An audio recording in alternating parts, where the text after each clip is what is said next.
Dependent visa కింద అమెరికాకు వెళ్లిన వారిలో దాదాపు 1,00,000 మందికి పైగా భారతీయులు స్వీయ బహిష్కరణ ముప్పు ఎదుర్కొంటున్నట్లు సమాచారం.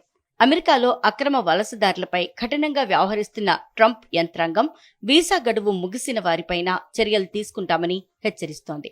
ఇదే సమయంలో H-1B వీసాదారులకు సంబంధించిన అంశం అనేక మంది భారతీయులను కలవరపాటుకు గురిచేస్తోంది. సుమారు 1,00,000 మందికి పైగా భారతీయులు అమెరికా బహిష్కరణ ముప్పు ఎదుర్కొంటున్నట్లు సమాచారం. డిపెండెంట్ వీసాతో తల్లిదండ్రులతో కలిసి వెళ్లగా వీరి వయసు 21 ఏళ్లు నిండడమే తాజా ఆందోళనకు కారణం. H-1B వీసాదారుల పిల్లలు H-4 డిపెండింగ్ వీసా కింద అమెరికాకు వెళ్లొచ్చు. మైనర్గా వెళ్లిన వీరికి 21 ఏళ్లు నిండే వరకు ఈ వీసా పనిచేస్తుంది. కొత్త వీసా పునరుద్ధరణకు 2 ఏళ్ల గడువు ఉంటుంది.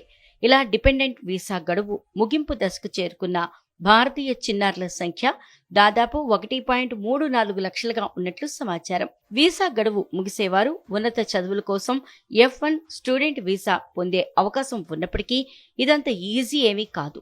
అంతర్జాతీయ విద్యార్థుల కింద నమోదైతే స్కాలర్షిప్ సహా ఇతర ప్రభుత్వ సహాయానికి దూరమవుతామన్న ఆందోళనలో ఉన్నారు.